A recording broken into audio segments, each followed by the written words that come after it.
Hello दोस्तों, राधे राधे, जय श्री कृष्णा, आदाब, सत श्री अकाल, वड़क्कम। तो कैसे हैं आप सभी? उम्मीद करती हूँ आप सब बहुत अच्छे होंगे और भले चंगे होंगे। हो चुकी है एक सुबह की प्यारी प्यारी सी शुरुआत। और दोस्तों, आज का मौसम ना सुबह से ही बहुत ज़्यादा खूबसूरत हो रखा था। चारों तरफ हरी भरी हरियाली देखने में बहुत ही ज़्यादा अच्छा लग रहा था। और इधर मम्मी भी अपने कामों में लगी थी, यानी कजरी को चारा पानी करने का इंतज़ाम कर रही थी। तो दोस्तों, गांव देहात में यही होता है, अगर पशु पाले गए हैं तो सुबह उठ के उनका भी चारा पानी करना होता है, घर का भी काम संभालना होता है और खेत खलियान भी देखना होता है। यही हमारी देसी लाइफस्टाइल होती है। तो दोस्तों, हमारी सुबह की शुरुआत हो रही घर के कामों के साथ। तो सबसे पहले हमने पूरे घर पर झाड़ू लगा ली थी। अब आ गए थे बाहर बरामदे में लगाने के लिए, तो यहाँ पर भी लगा लेते हैं, फिर बाकी कामों को निपटाते चलते हैं। और सुबह के कामों की तो क्या ही कहने, जब तक दोपहर ना हो जाए ना, करते करते ये काम नहीं ख़त्म होते। हालांकि खाना पीना तो बन जाता है, उसके बाद भी छोटे मोटे काम रह ही जाते हैं, जिनको करते करते दोपहर आराम से हो जाती है।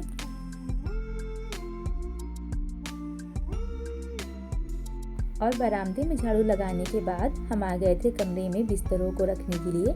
सुबह आज हमने नहीं रखा था, तो झाड़ू तो लग गई थी, पर हमने सोचा बाद में रख देंगे, तो इनकी भी तय लगा कर रख देते हैं। तो दोस्तों, कहा जाता है कि सुबह का समय का दिन एक महत्वपूर्ण समय होता है, क्योंकि आप अपनी सुबह कैसे बिताते हैं इसे अक्सर पता चलता है कि आपका दिन कैसा रहेगा। और ये बात सच है, सुबह उठते ही सबसे खूबसूरत पल होता है। चाहे आप कितनी भी थके हुए हो या उदास महसूस करें, आपको यकीन होता है कि आने वाले दिन में कुछ अच्छा हो सकता है ना दोस्तों? तो दोस्तों, किसी ने क्या खूब ही कहा है कि निकलता है हर रोज़ सूरज ये बताने के लिए कि उजाले बांट देने से उजाले कम नहीं पड़ते। और इन्हीं सब बातों के साथ हमारी इधर हो रही थी एक्सरसाइज। तो सुबह ना थोड़ा सा एक्सरसाइज करने से या टहलने से शरीर को एक अलग ही ऊर्जा मिलती है, और ये मैं हमेशा करती हूँ, मुझे बहुत ही अच्छा लगता है। सुबह की हवा ना बहुत ही ज़रूरी होती है। और दोस्तों, फिर हम मम्मी के साथ आ गए थे मंदिर में पूजा करने के लिए। मम्मी पहले आ गई थी, क्योंकि उनको लड्डू बाबू यानी लड्डू गोपाल को उठाना होता है, तो उन्होंने पहले उनको उठा दिया था। श्रृंगार स्नान आज सब कुछ करा दिया था, और पूजा करने के बाद भोग भी लगा दिया था। तो हम थोड़ा लेट आए, तो इसीलिए अपने बिहारी जी से क्षमा याचना मांग रहे थे कि प्रभु आज तो लेट हो गए, कल से पक्का जल्दी हो जाएगा। और अपने बिहारी जी के तो क्या ही कहने दोस्तों, वो जितना जल्दी रुष्ट हो जाते हैं उतना जल्दी मान भी जाते हैं। कहते हैं ना कि आपके कहने में देर हो जाएगी और उनके सुनने में देर नहीं होगी। और ये रहे हमारी बिहारी जी। आज ना मम्मी ने इनका श्रृंगार बहुत ही ज़्यादा सुंदर किया थे, बहुत ही प्यारे लग रहे थे। रोज़ भी लगते हैं, पर नीला रंग इन पर बहुत ही ज़्यादा अच्छा लगता है हमें।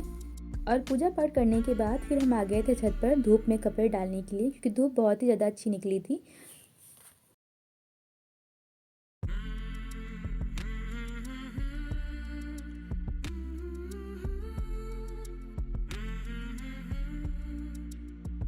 और इधर भाभी लग गई थी अपने कामों में, वो बना रही थी आज सुबह का खाना चूल्हे में। हेलो दोस्तों, राधे राधे, जय श्री कृष्णा। कैसे हैं आप सभी? उम्मीद है आप सब बहुत अच्छे होंगे और भले चंगे होंगे। तो हो चुकी है सुबह की प्यारी प्यारी सी शुरुआत।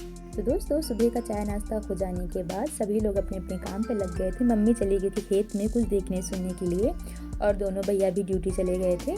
और फिर इधर हम अलग ही अपने कामों में लगे थे। हमारे पास ना थोड़ी थोड़ी करके बहुत सारी ऊन रखी थी, क्योंकि मम्मी ने बाबू के लिए स्वेटर बनाए थे, तो उसी में से बची थी। और फिर हमारे दिमाग में एक आइडिया आया कि ना इन ऊनों से कुछ बनाया जाए। और फिर हम यहाँ पर जा रहे हैं हाथ की सहायता से थाली पोस्ट बनाने। हम क्रोशिया से नहीं बनाएंगे, हाथ से ही बनाएंगे। तो सबसे पहले यहाँ पे हमने सभी ऊनों को ले लिया था, और छोटी वाली ट्रे की सहायता से आप चाहे तो कोई किताब या कॉपी भी ले सकते हैं, और ट्रे के चारों तरफ लपेट लिया था, जिससे हमें एक लच्छी तैयार हो सके लंबी सी।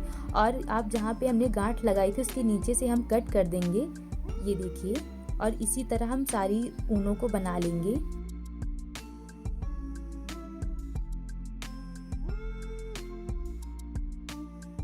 और एक एक करके हमने सारी ऊनों को काट लिया था, और फिर इस तरह से हमने आपस में मिला दिया था। अब इनको भी हम अलग अलग भाग में कर लेंगे, ये देखिए। और हमें एक ऊन की लच्छी में 3 भाग करने होते हैं, ये देखिए। जैसे हमने लाल वाला किया है ना, ठीक वैसे हम सभी लच्छियों को कर लेंगे। तो यहाँ पर हम सबसे पहले एक एक लच्छी, जैसे कि आप देख ही रहे हैं, हमें ऊन की सहायता से बांध लेना है, ये देखिए।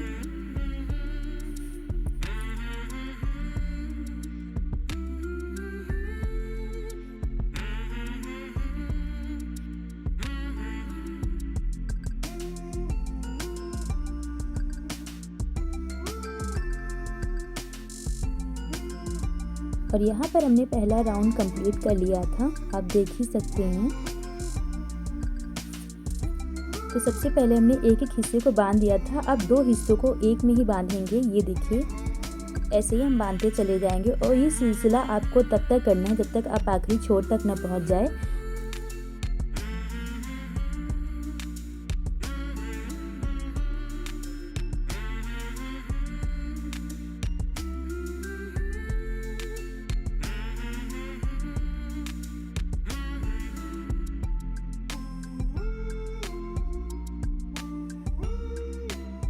दोस्तों इसको बनाने में बिल्कुल भी मुश्किल नहीं होता, बहुत ही आसानी से बन जाता है। हाँ, थोड़ा सा मेहनत तो पड़ती है, पर जब ये बनके तैयार होता है ना, बहुत ही सुंदर लगता है। और आप चाहे तो अपने इच्छा अनुसार कोई भी कलर ले सकते हैं, साइज़ बड़ा या छोटा भी बना सकते हैं। तो दोस्तों यहाँ पर हमने जो हमारे मंदिर में पूजा थाली है ना, हमने उसी के नाप का बनाया था। तो बनाने में तो वैसे 1 या 2 घंटे आराम से लग गए थे, ऐसी बात नहीं है कि 1-2 मिनट में तैयार हो गया होगा, 2 या 3 घंटे आराम से लग गए थे। पर यकीन मानिए जब बनके तैयार हुआ था ना, तो बहुत ही ज़्यादा सुंदर लग रहा था और कोई मानने को तैयार नहीं था कि हमने हाथ से बनाया है। सभी लोग यही बोल रहे थे कि आपने क्रोशिया का यूज़ किया होगा। और दोस्तों अपने हाथ से बनी चीज़ों के तो क्या ही कहने होते, अलग ही खुशी होती कि हाँ ये हमने ही बनाया है।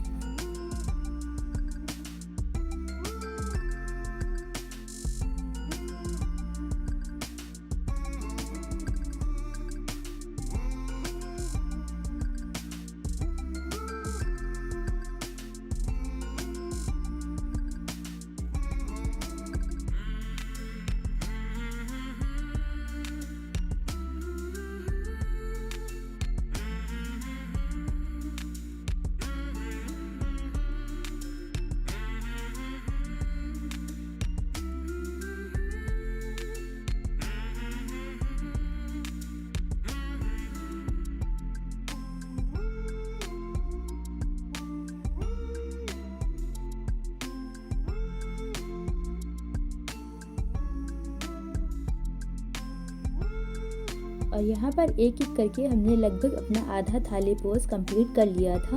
ये देखिए, आप देख ही सकते हैं अभी। और यहाँ पर हम बार बार वही प्रक्रिया दोहरा रहे हैं जब तक कि हमारा कंप्लीट नहीं हो जाएगा।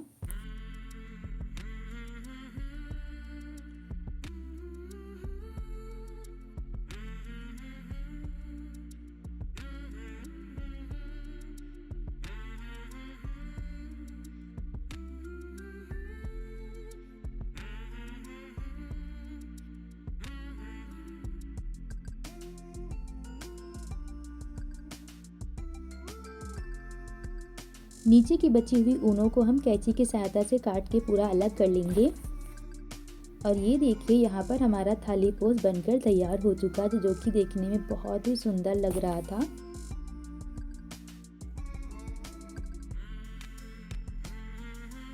और फिर इधर मम्मी ने लिया था ताज़ा गन्ने का रस, क्योंकि बाहर बेचने वाले आते हैं तो दोस्तों ये है गन्ना का रस और मम्मी जा रही है थोड़ा रसियावर बनाने, यानी कि मीठे चावल, उसको गांव की भाषा में कहते हैं बनाने। हाँ जी, जो गन्ने के रस में चावल बनते हैं ना, यानी मीठे चावल, उसको हमारे गांव की भाषा में रसियावर कहते हैं। आपके यहाँ पता नहीं क्या कहते हैं, मुझे नहीं पता है, शायद अलग अलग नामों से हर जगह जाना जाता है ना, तो कुछ और भी कहा जाता होगा। और दोस्तों रसियावर को बनने में काफ़ी समय लग जाता है। तो सबसे पहले मम्मी ने यहाँ पर गन्ने के रस को चूल्हे पर चढ़ा दिया था और इसका झाग निकालकर अलग कर लेंगी। और फिर धुल के ले आई थी चावल। अब गन्ने के रस में मम्मी चावल डाल देंगी और इसको धीमी आंच में धीरे धीरे पकने के लिए रख देंगी। और ये डिश ना खाने में बहुत ही ज़्यादा स्वादिष्ट लगती है और घर पे सभी लोगों को बहुत पसंद है। मम्मी तो दूध के साथ खाती हैं, उनको दूध के साथ बहुत ही ज़्यादा पसंद है। और अब मम्मी इसको ढककर पकने के लिए छोड़ देंगी और बीच बीच में चलाती भी रही थी कि ताकि ये चिपके ना, क्योंकि मीठा होता है ना तो बहुत जल्दी चिपक जाता है। और यहाँ पर बनकर तैयार है हमारी रसियावर। आप चाहे तो इसमें सूखे मेवे भी डाल सकते हैं, पर मम्मी को इसमें थोड़े से मेवे कम पसंद हैं तो उन्होंने नहीं डाला था। आइए आप लोग भी खा के बताइए। लो भाई, बारी आ गई हमारी कोचिंग पढ़ाने की। तो हमारा टाइम हो गया था, हम आ गए थे नीचे बरामदे में सभी बच्चों को कोचिंग पढ़ाने। तो कहा थे अर्जुन कह रहा है कि भगवान ही बताओ कैसे हमारे सामने वाले अपनी कैसे युद्ध करी। तो श्री कृष्ण का कहा था, ये बताओ। श्री कृष्ण कह रहे थे कि अगर सामने और दोस्तों, हमें कोचिंग पढ़ाना, बच्चों के साथ हंसी मजाक करना और उन्हें हंस खेल कर पढ़ाना बहुत ही ज़्यादा पसंद होता है। क्योंकि गांव में ना यही होता है कि आप उनको जितना प्यार से समझा के पढ़ा सकते हो उतना मार कूट कर नहीं। सच में बच्चे होते भी प्यारे हैं। और कोचिंग पढ़ाने के बाद मम्मी के साथ हम आ गए थे खेत पर। और खेत आकर हमने घर के लिए कुछ सब्जियां ले ली थी, जैसे कि मूली, मटर, धनिया, लहसुन की पत्ती। तो दोस्तों, इन्हीं सब बातों के साथ हो चुकी थी शाम। अब चलते हैं घर, क्योंकि घर पर अभी शाम की दिया बाती और अन्य काम भी बाकी हैं। पर खेत से जाने का मन तो नहीं करता, यहाँ पर बहुत ही अच्छा लगता है। तो दोस्तों, आज का वीडियो आपको कैसा लगा कमेंट करके ज़रूर बताइएगा। उम्मीद है अच्छा ही लगा होगा। चैनल को सब्सक्राइब कर दीजिएगा और वीडियो को लाइक कर दीजिएगा। मिलते हैं कल। राधे राधे।